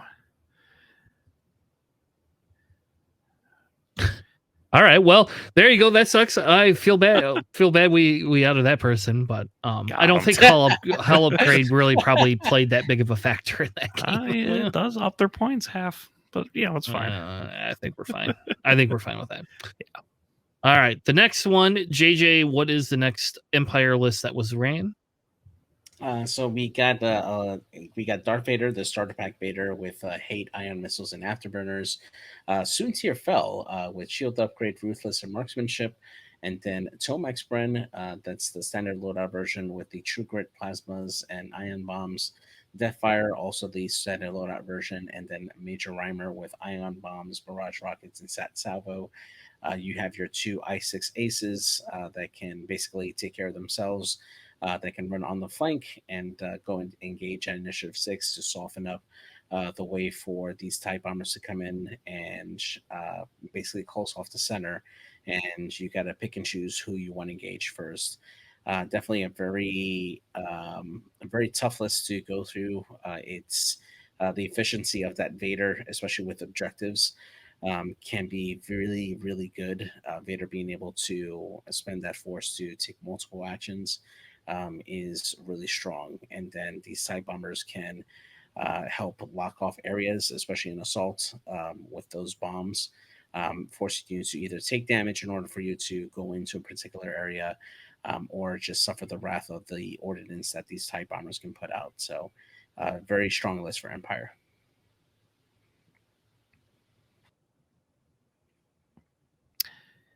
Yeah, I mean it's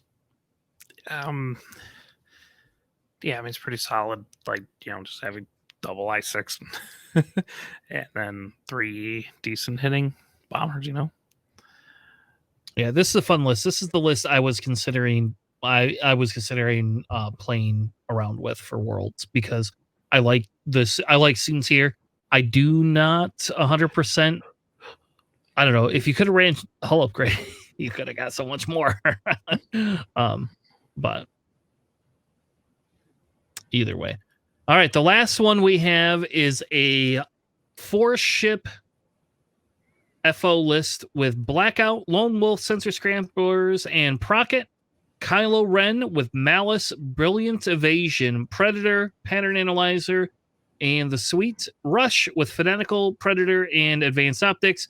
And then Major Von Reg with Crack Shot, Deuterium Power Cells, and Mag Pulse Warheads. Pretty standard Kylo, right? You have an aggro Kylo or you have missile Kylo. You have one of the two. I like the Blackout. That's the same Blackout that I like to run. I don't know. I don't know about Crack Shot on Von Reg, but I guess it makes sense, right? If you get to be able to push that one extra damage in, I don't know. Can you Crack Shot on you can't Crack Shot on missiles though, right? It's got to be primary. It's just primary. Yeah. Primary. It's interesting they took Rush. I mean, I get it because it's like I6. And I appreciate that they took like Cody's version of Rush, where it's just like, I'm an I2. Eventually, I'll just use this advanced optics. Like, I'll either spend the focus on defense or now I just hit really hard. But that like Predator Fanatical at I6 on a silencer chassis is disgusting. It's so silly. Especially with Fanatical and optics itself.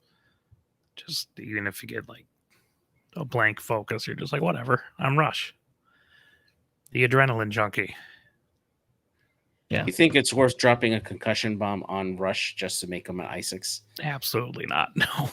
Because one, I'd have to fly an FO ship that has a concussion bomb, and that's kind of rough right now. And two, just like that I2 is actually really nice, just blocking wise. Well, I mean, you got Scorch, right? Scorch can run that, and he's what, 3 points? Yep.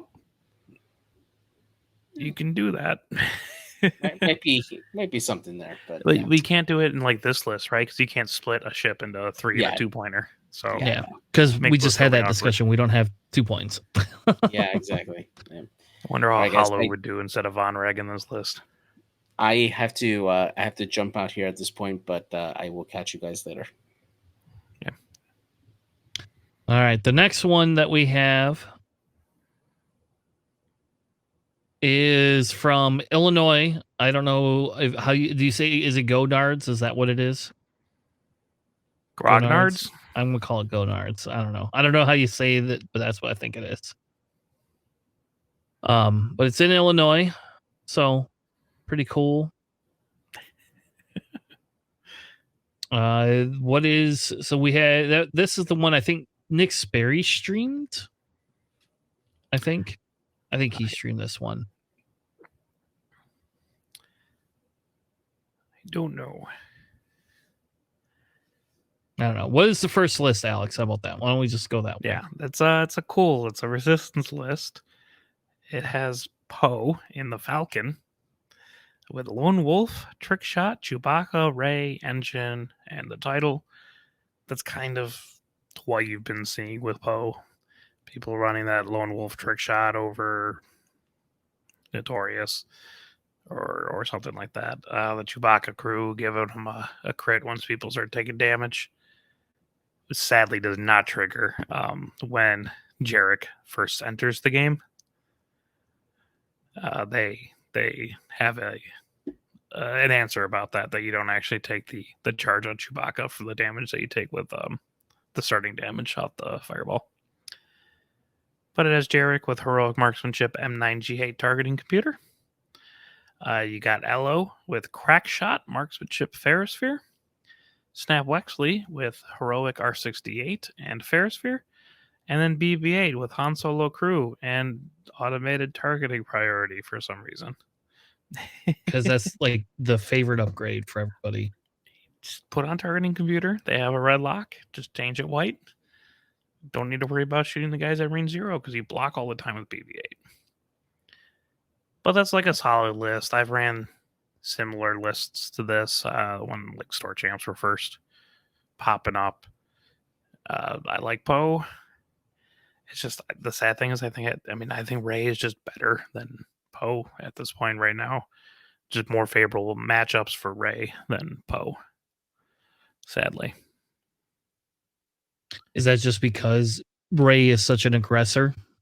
Yeah, I think Ray just overwhelms things enough that it's just better to have that in the meta because you can, between Ray and like one other ship, you can probably reliably take out like a TIE bomber, right?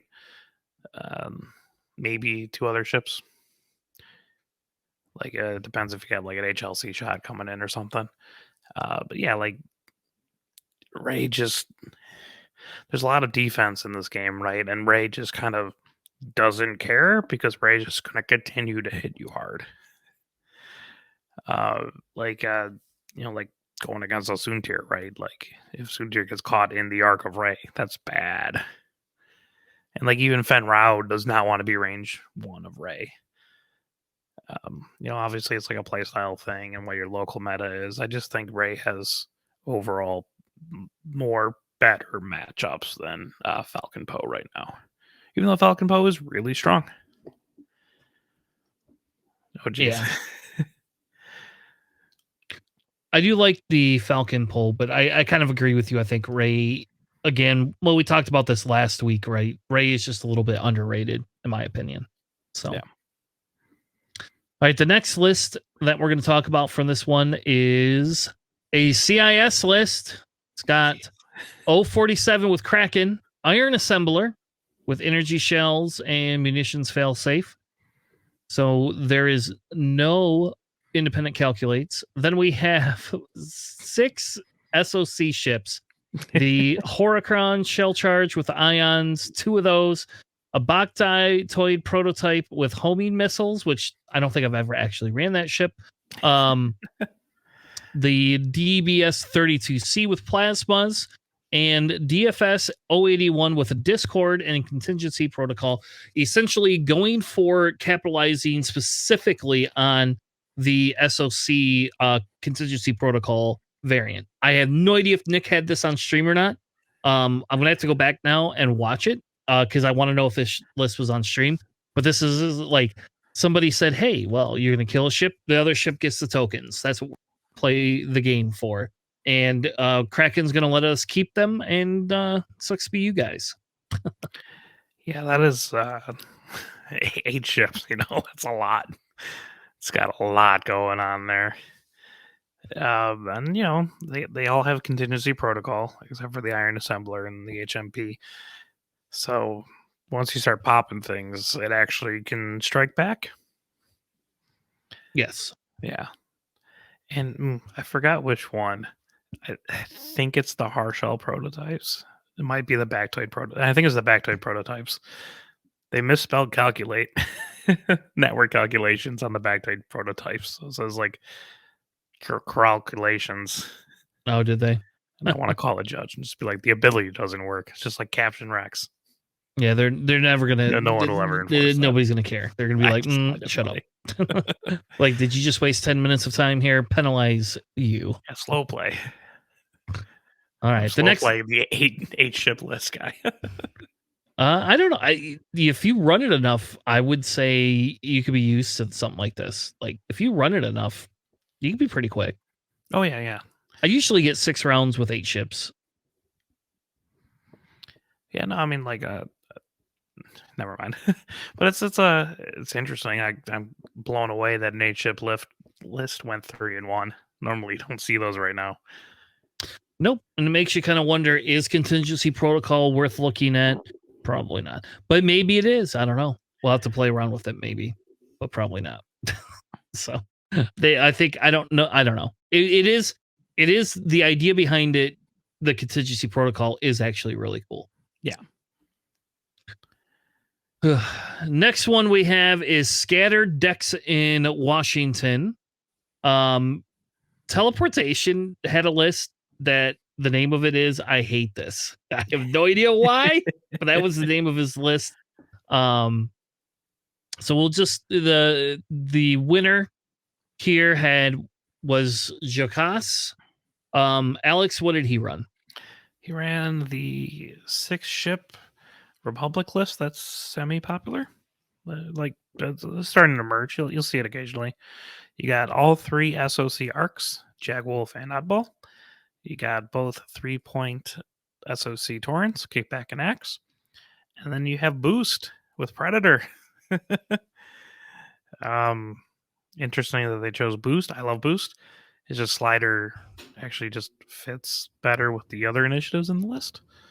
And Slider is better with Dedicated because you could just kind of like hover around an area and still get your side art to get the Dedicated. Not that it ever does anything, but I mean, you can boost at the start of engagement with Boost to get the Dedicated as well.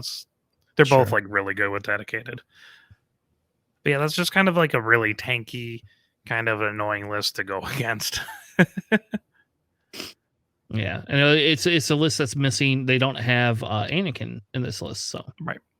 So you could take Axe and drop Axe down to Slider and then bump Kickback up to Anakin, couldn't you? Yes. And that would still probably be. It wouldn't be as cool because you wouldn't have Axe, but it would still be cool because you would have almost all SOC ships, and then you would have 2 Dedicated in there. Yeah. I will say Boost with Predator is a little spicy because if you line it up right and they don't figure out that you have Predator, like you could take things, you could take your focus and you get your Predator, and then like it just works out really well for other ships because you could spend it on offense and then get your Born for this focus, from one of the other ships if needed. So yeah, and then just boosting at the start of engagement to line up a bullseye always feels good. Yeah, thank God he's only 2 points and he can't take missiles or something. Yeah, I used to run boost with rockets, and that was really fun because I could just like boost. I could block people and just boost off of them, and just shoot a rocket at someone. Dirty. The next list is a little bit different. We got a backstabber sighting. We have boys. Yeah, we have the boys. We have Vader. I'm assuming I'm gonna just say it's boy Vader because I don't know which one he ran. Boy backstabber, boy mauler, the build your own Tomex with barrage, sat salvo, bomblets, and Jonas with barrage, sat salvo, and bomblets. And it's crazy. Like you can run them with Vader, or you can run Vader by himself and run the two boys together. You know. Yeah, I mean, you saw this pretty early on, like right as like the bombers started to emerge, because you're just like, I got boys, and they were good, and I got barrage rockets at salvo bombers, both with just inherent rerolls because of Jonas. It's a lot of offense in that list. Yeah, and if you think you can run Jonas and Tomax together and Mauler and Backstabber, and you have too many little squads, and Vader can do whatever Vader wants to do. Yeah, that's pretty cool. It's almost like you have like too many squads that can be lined up on each side of the board and say, "Hey, who do you want to go after?" You know, right? And you almost have to pick the TIE fighters because those bombers move so slowly.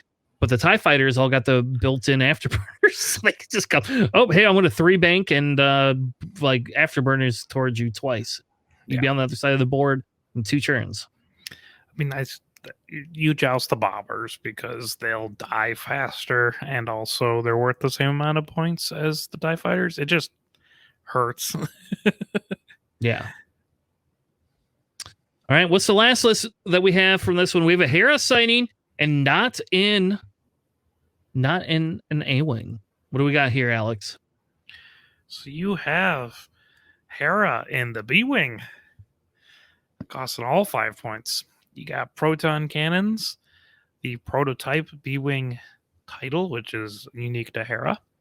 So you can have weapons system officer, which allows you to, after you're doing a special attack, to regain your lock, basically, if you spent it. And then plasma torps. I was actually looking at Hera in the B-wing, and this is how I built it out. And it's kind of silly. Then you got Boy Luke. You got Corran Horn with R3 and concussion missiles and Hopeful. And then you got Boy Hall Ockend. And then Wedge in the A-wing with Crackshot and Marksmanship. It's kind of cool. It all sort of synergizes with each other between Hera and Corran. You can just pass whatever locks around and get double mods on pretty much whatever you want, which is really nice. And it's a lot of just front-heavy offense list. It's still rough to get Hera for 5. I don't know. I don't know if she could be 4 points though. Oh no! Don't do 4 point. It's she holds her own in this kind of list, but you're not getting like a double modded plasma torp off like just at the beginning of the game. So, but she can facilitate a lot of other parts of this list. Yeah, and she has the ability. Like with Cornhorn, like, I don't know. You have the Cornhorn. The question I have is, can you use your lock with Hera, reacquire it with the weapon system officer, and then pass that lock off to Cornhorn, not for a missile shot, but just for like rerolls, so that way Cornhorn could take that focus and then just get rerolls and not shoot the concussion missile? Because I'm assuming the concussion missile is like an encase thing.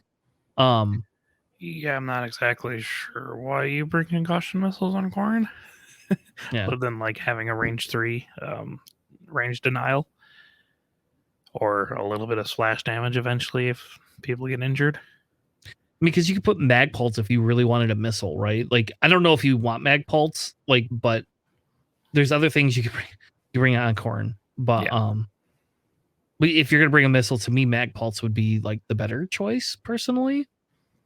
Especially in this type of list where you can get because the nice thing is Corrin's going to get rid of Hull's lock. I assume that's what you use to begin with. But if Hera reacquires that lock and then you can use Hera's lock to re-roll versus the missile shot, then you are guaranteed probably more hits that first turn. You can start passing. You can pass Hole's lock off, and then here comes Hole next turn in to get your APT off. You know, I don't think you really need to pass off Howl's lock. Like he can just at range 3 use like just take the focus action and then do the red lock with the precise astromech. And at the start of your next turn, because you're not range 1 to 2 of enemies, because you took it at range 3, you just recover the charge on the astromech anyways. Granted, you're kind of limited to blue maneuvers after doing that. So the approach is tricky, but like if you're range 3, you can just take the focus lock. Like you don't need to pass it off the Corrin. Corrin might actually just be a little bit too redundant here with the R3. Yeah, I don't know. That I don't know. Like I want Corn to be good, but I just for the 4 points, you're just it doesn't feel like it's showing up. Like thank God Wes isn't 3 or 4 points because Wes is a bully. Wes would be in that list immediately. Corn Horn, if you just put rockets on there, could put rockets because Hera can pass you that lock. Yep, and then you can take your focus, get your rerolls, double mounted rocket shot. Seems pretty good to me. It does, especially if whoever you're because Hera would pass the lock, so you kind of miss the timing on there. But if you shoot Corrin on the defense, you can pass the lock with Hera, then Corrin Orin could use his ability to transfer a lock. But that's a really specific scenario. That's got to be pretty niche. Yeah. I mean, I've done things like pass locks to ships that people are shooting with Hera before. It's just like a tertiary thing you could do. It just happens to work out, not something you want to go for. Fair enough. The next list or the next store we had was from 2 weeks ago, Red Sail Gaming in New Jersey. This one will be a little bit quicker one. The winner ran the Fair Off 3 bombers and rack list that we talked about earlier, so we're not really going to cover it. And then the next 2 lists, I went ahead and put both of them on here just so we could talk a little bit about the differences between like the Jesses and a little bit about the difference between taking a Kara versus a Veneza, right? Because there is a little bit of a difference. I mean, and there's a difference in these LOs too, right? Like there's a pretty big difference between these LOs here. And so that's kind of what I wanted to do is I want to look at both these lists and just kind of say, hey, what is each of them? So yeah.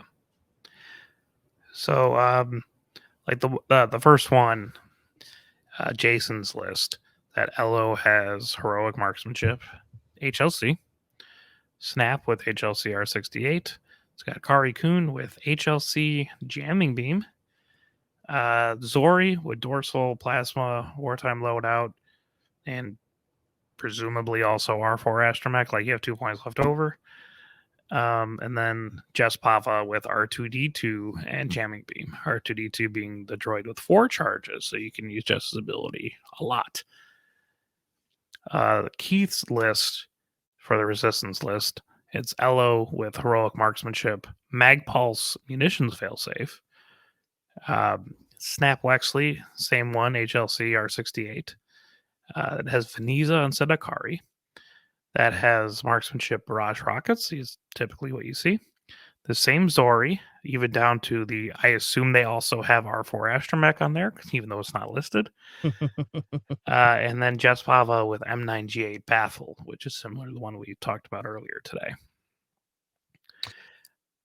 So this, I was say, so this list feels some of these feels like weird choices, right? Like Kari Kun and the HLC probably doesn't feel too bad, I guess, because you do get those 1 hards, for your boosts. Yeah. But now you're unmodded, but it's still 4 dice, right? It is still 4 dice, and because there is no M9G8 in that list, right? So like, you would almost think M9G8 would be good in this list, in some way, shape, or form. But do you waste points on Elo for it? I don't know. Like, I don't think so. But maybe in this list it would be better because Elo can just lock. At least in list 1, Elo could lock Kara to give the rerolls, right? Mm-hmm. And this R2D2 just feels weird too, right? Those feel like very expensive upgrades. Well, R2D2 is like shockingly 6 points. Yeah. So it's like relatively affordable. You see it occasionally. It's just you can recover shields. It's mostly for like 4 charges on Jespava. Or okay, I'm gonna say more typically, like 2 charges Jespava and 1 shield recovery. Yeah. Which is nice. I like R2D2 Jespava. It's very versatile. Man, I would love to like mash these lists together, and that's kind of like what I'd run. Like I like the LO. You're not getting like the Mag Pulse and this LO is very good against like Rack, ironically, who won this whole tournament. But like, because you have the munitions failsafe, so presumably you're just locking and shooting Mm-hmm. and just hoping.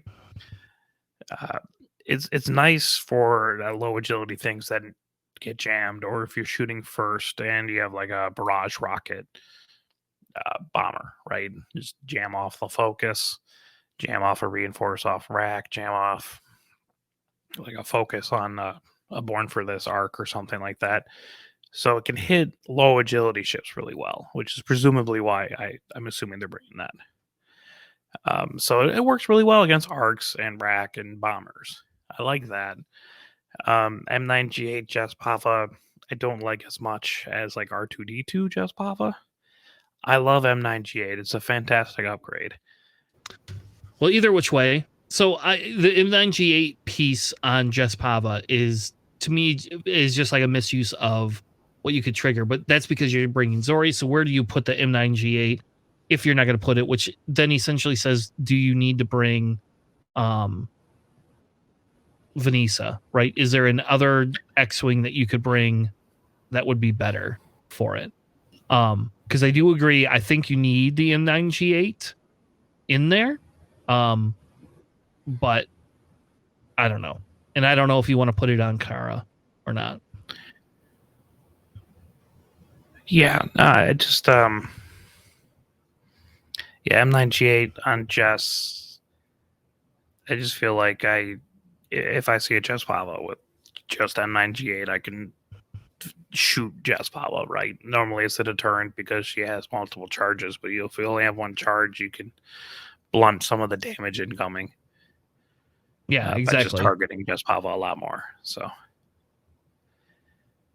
yeah, it's kind of weird. Like on one side, I want like this toolboxy LO, but I also want to have charges on my Jespava.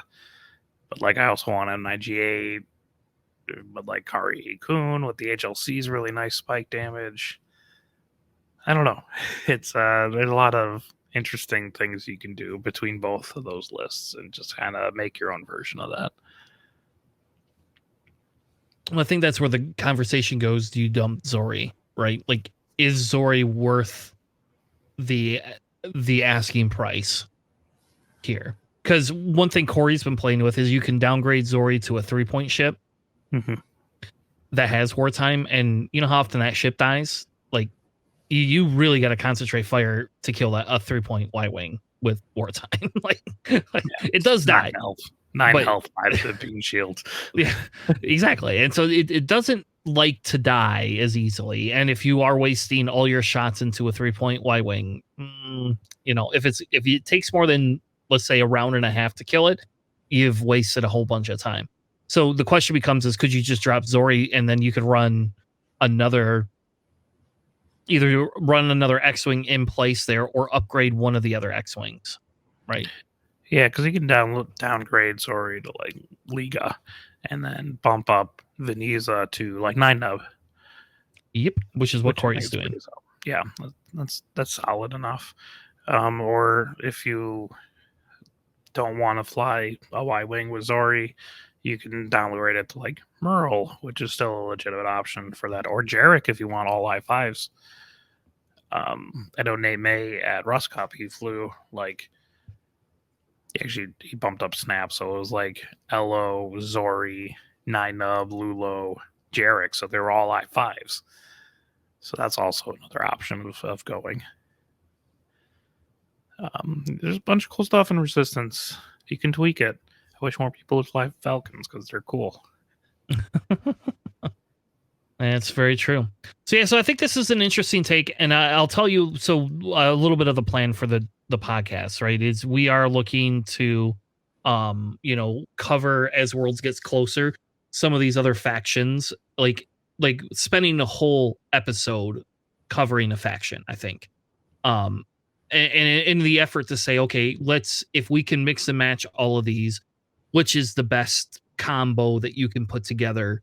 And, because we could tell you what you're going to see, right? But does it only matters if you know how to play against it. And if you have a list that can counter it. So we like you said, that Elo, the fancy Elo with the Magpulse, that's something we have not seen specifically all the time, right? We've seen it. People are running it. I like it better than freaking Swarm Tactics Elo. Usually they run it with Lando, so you can get the double mod off rip.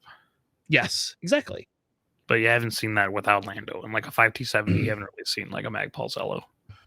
No, you haven't. And so it's definitely unique, but it might be something that people use going into Worlds, right? If this rack is going to be big, if we're going to see a lot of Han, if we're going to see a lot of all these mods, that's something that could possibly be in there. And I think, so when we talk about how we're going to break things down, that's what we're going to do, is we're going to sit down and say, in this faction, here's all the things that could go together. And okay, so what's the best piece? Okay, the best piece, for aggro is this. The best piece for this is that, for coordinating is that, right? And say, okay, if you don't want to take that ship, what is the next ship that you could take for it? So if I don't want to take Lando to give the extra actions because I don't want to fly a Falcon, is there other ships that can take Lando's place and give you the same versatility? Probably not, but that's the type of stuff that we're going to talk about going forward. So we probably won't start out till February, but in February that'll be right on the docket. So there'll be quite a bit of work going into our write-ups before Worlds. So with that being said, thank you all for joining us for another episode of Planning Phase Syndicate. Thank you to Alex. And if you have not checked out their podcast, they have Bespin Bench Warriors. They just released an episode 3 weeks ago, was it? Yeah, it was actually a solid episode. I was surprised. Yeah, so if you want to check out Alex's other podcasts, you're welcome to check that one out as well. Links will be in the description, like always, for you. Either way, thank you. We will see you again next week, Sunday night, 9 p.m. Eastern, 2100 Eastern. Thank you all. Have a good night. See you on the flippity flop. Yeah, thanks for listening, everyone.